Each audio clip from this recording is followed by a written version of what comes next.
कि अवंतिका अवंति नगरी रम्या मुक्तिदा सर्वदेहिना शिव प्रिया महापुण्या वर्तते लोक पावनी। बोल दाता अवंतिका नाथ की। हम कहाँ बैठे हैं? वही शिव महापुराण में कही गई अवंतिका नगरी। लिखा है अवंति नगरी रम्या मुक्तिदा सर्वदेही। बहुत सुंदर मालव प्रदेश, पृथ्वी के मध्य प्रदेश में ये अवंतिका नाम का नगर है, शिव महापुराण कहती है। और ये नगरी भगवान शिव को बहुत प्रिय है। शिव प्रिया महापुण्या, भगवान शिव को बहुत प्रिय है, परम पुण्यमती, संसार को पवित्र करने वाली तथा समस्त प्राणियों को मुक्ति देने वाली मनोहर अवंती नाम एक प्रसिद्ध नगरी है।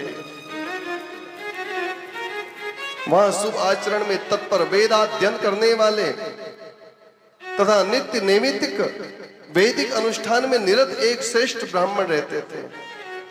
वे ब्राह्मण सदैव अग्निहोत्र करते थे, शिव पूजा में संलग्न रहते थे। वे प्रतिदिन पार्थिव लिंग पूजन करते थे। उनके 4 पुत्र थे। वेदप्रिय उनका नाम था। वेदप्रिय नाम के उन ब्राह्मण के 4 पुत्र थे। बड़ा पुत्र था देवप्रिय, दूसरे नंबर का पुत्र था प्रियमेधा और तीसरे नंबर का पुत्र था सुकृत और चौथे नंबर का पुत्र था सुब्रत।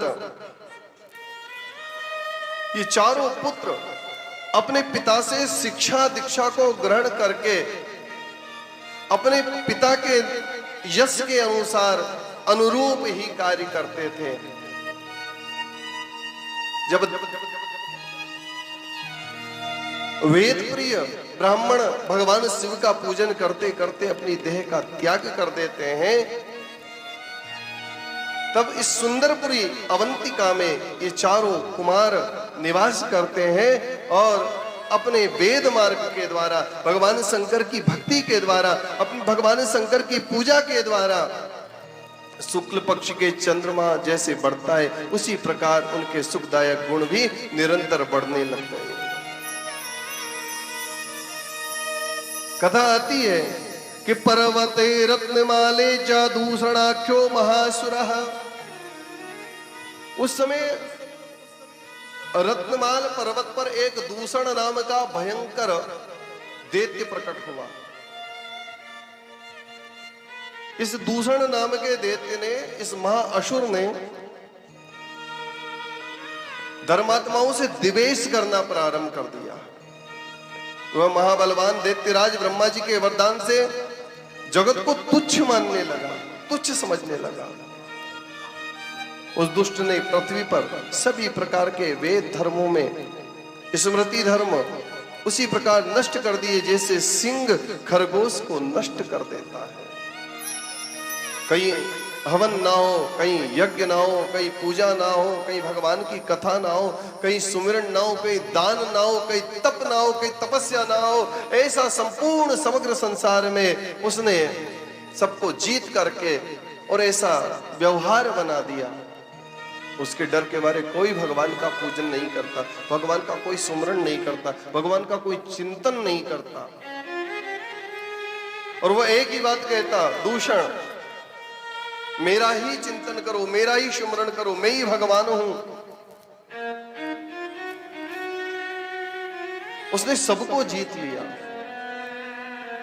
लेकिन अवंतिका में निवास कर रहे वेद प्रिय के चारों पुत्रों ने अपने भगवान का भजन करना बंद नहीं किया, अपने भगवान की सेवा करना बंद नहीं किए। एक दिन वो दैत्य अपने राक्षसों को बुला करके कहने लगा कि मैंने समग्र संसार को जीत लिया, संपूर्ण संसार को मैं जीत चुका हूं, फिर ये ब्राह्मण कुमार क्या है? जाकर के खबर कर दो उन ब्राह्मण कुमारों को, यदि उन्हें जीवित रहना है तो वह शंकर की सेवा छोड़ करके, भोलेनाथ की सेवा छोड़ करके, शिव की सेवा छोड़ करके और हमारी शरण में आ जाए, हम उन्हें अभय वरदान देंगे, वो मृत्यु से बच पाएंगे।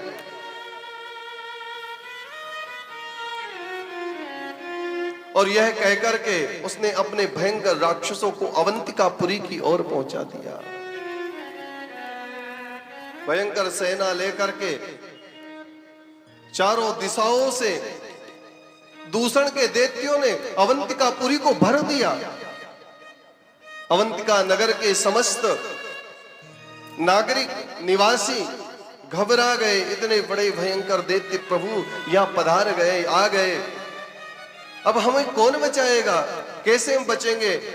तब अग्निहोत्र में शिव पूजा में बैठे हुए भगवान शंकर का ध्यान कर रहे वेद प्रिय के वो चारों कुमार, देव प्रिय आदि,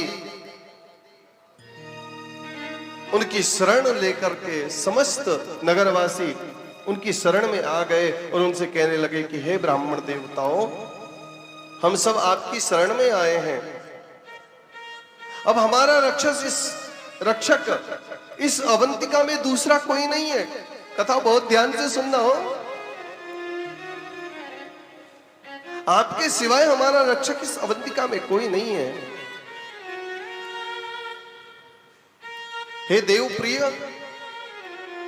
कुछ उपाय करो, देखो तो सही, चारों ओर से अवंतिका को उन राक्षसों ने भर दिया है।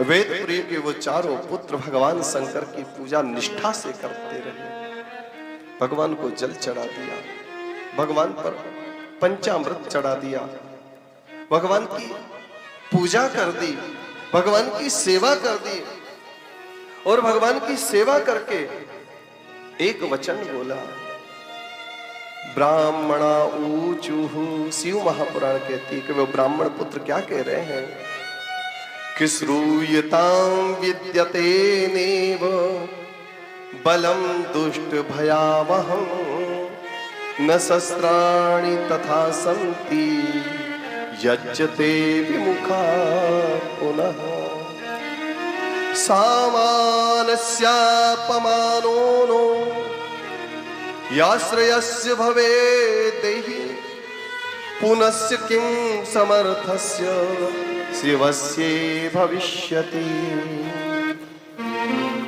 ब्राह्मण बोले कि आप लोग सुनिए, हमारे पास दुष्टों को भय देने वाले सैन्य बल नहीं है, हमारे पास सेना नहीं है और न ही शस्त्र है जिससे हम उन्हें पराजित कर सके।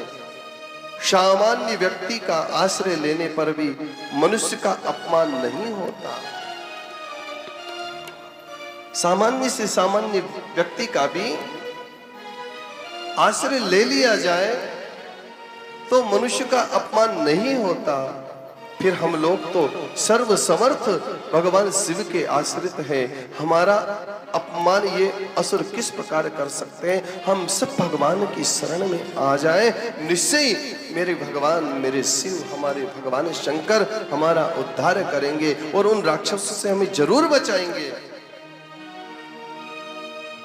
मेरा कोई ना सहारा बिन तेरे। और क्या कहने लगे भगवान शंकर से, महाकाल गंगाधर मेरे।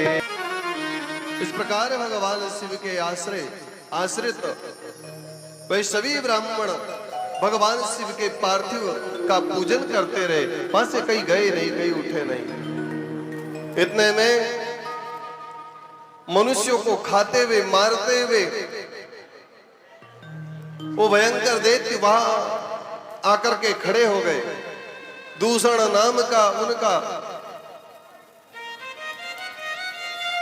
भयंकर राजा स्वामी, वो राक्षस दूषण भी वहां आ पहुंचा और उसने पूजा करते ब्राह्मणों को देख करके अपने सेवकों को आदेश दिया कि जाओ इन ब्राह्मणों को मार डालो, इन्हें खा जाओ।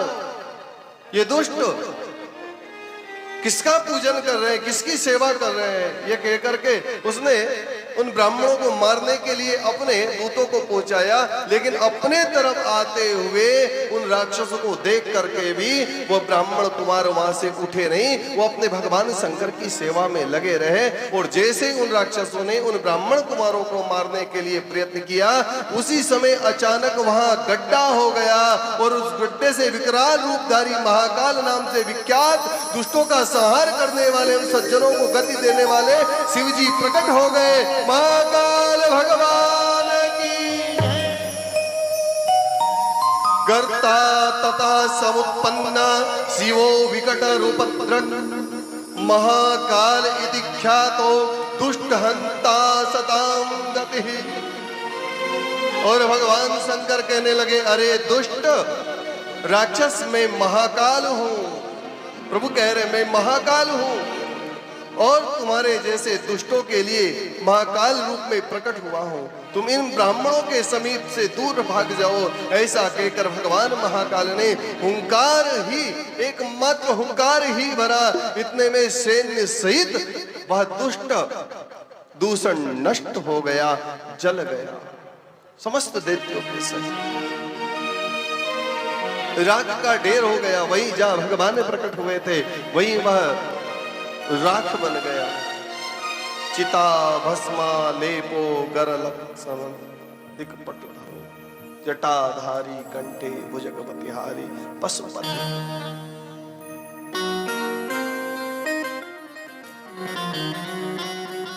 चिता भस्मा लेपो।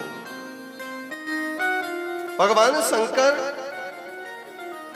के समीप ही वह भस्म रूप में हो गया।